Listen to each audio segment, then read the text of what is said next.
कि पहली बार देश के इतिहास में एक प्रधानमंत्री को 1.5 किलोमीटर रोड शो करना पड़ा कि यहाँ पे एनडीए गठबंधन एक भी सीट नहीं जीतने जा रही है।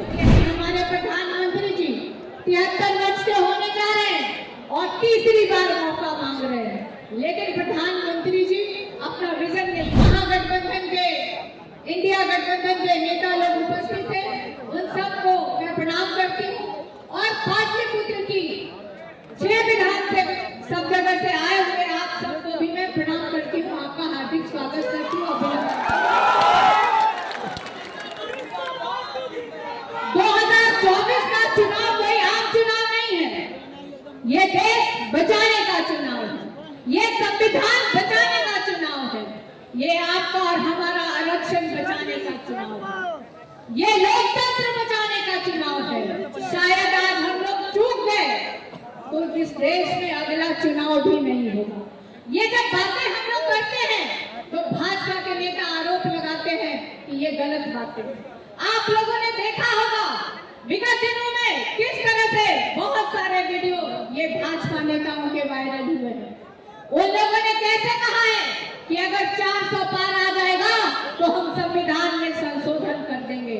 आप लोग याद करिए 2015 का विधानसभा का चुनाव, आरएसएस प्रमुख मोहन भागवत जी ने क्या कहा था?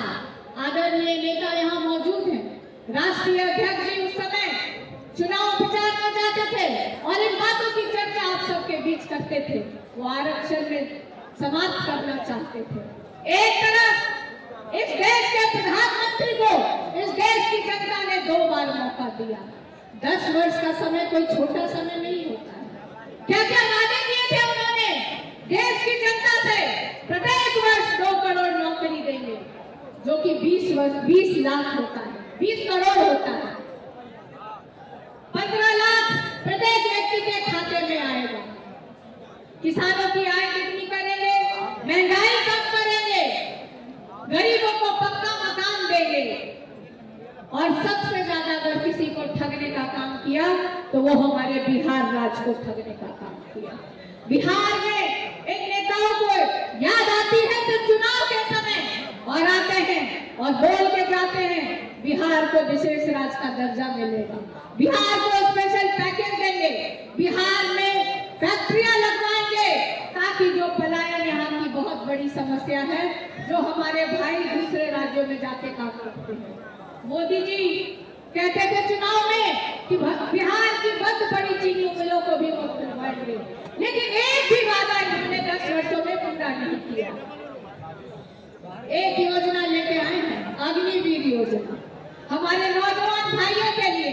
18 वर्ष में हमारा नौजवान भाई देश की सेवा करने जाएगा और जब 22 वर्ष का होगा तो उसको रिटायर करके घर बिठा दिया जाएगा।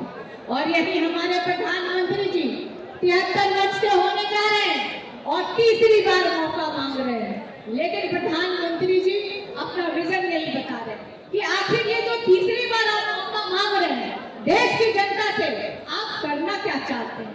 क्या आप वही करना चाहते हैं जो आपने 2014 में किया, जो आपने 2019 में किया? प्रधानमंत्री, इस देश का दुर्भाग्य देखिए कि पहली बार देश के इतिहास में एक प्रधानमंत्री को 1.5 किलोमीटर रोड शो करना पड़ा और ये भी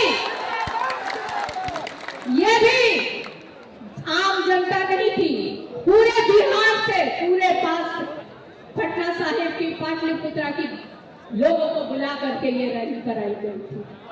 आप एक तरफ देखिए, कहीं ना कहीं 3 चरण का चुनाव हो चुका है। मैं दूसरे जगह की मुझे जानकारी नहीं है, लेकिन मैं बिहार में जानती हूँ कि यहाँ पे एनडीए गठबंधन एक भी सीट नहीं जीतने जा रही है। आज 4थे चरण का चुनाव चल रहा है। आप सबको, अगर आप लोग एकजुट होकर के इंडिया गठबंधन के प्रत्याशी को सभी जगह से जिताते हैं, हमारी सरकार बनती है, तो हम लोग आपके लिए क्या काम करने वाले हैं ये मैं आपको बताना चाहती हूँ। पनोरमा ग्रुप, जो सोचता है वो करता है, आपके अपने सपनों का आशियाना। ये लो मुंह मीठा करो, आज मैंने अपना जॉब छोड़ दिया, अब हम पूर्णिया वापस जाएंगे। जॉब छोड़ दिया है? मतलब ये घर कैसे चलेगा? हम करेंगे क्या? और माँ बाबूजी क्या बोलेंगे? इसलिए मैं एक और मिठाई का डब्बा लाया, अपने बिजनेस के लिए लोन अप्रूव हो गया। अरे लोन अप्रूव हो गया वो तो ठीक है, लेकिन पूर्णिया में हम रहेंगे कहाँ? अपना घर भी तो नहीं है वहां। इसलिए तो एक और मिठाई का डब्बा अलग से लाया हूं। हमने पूर्णिया में घर ले लिया है, पूर्णिया के ई होम्स पैनोरमा में।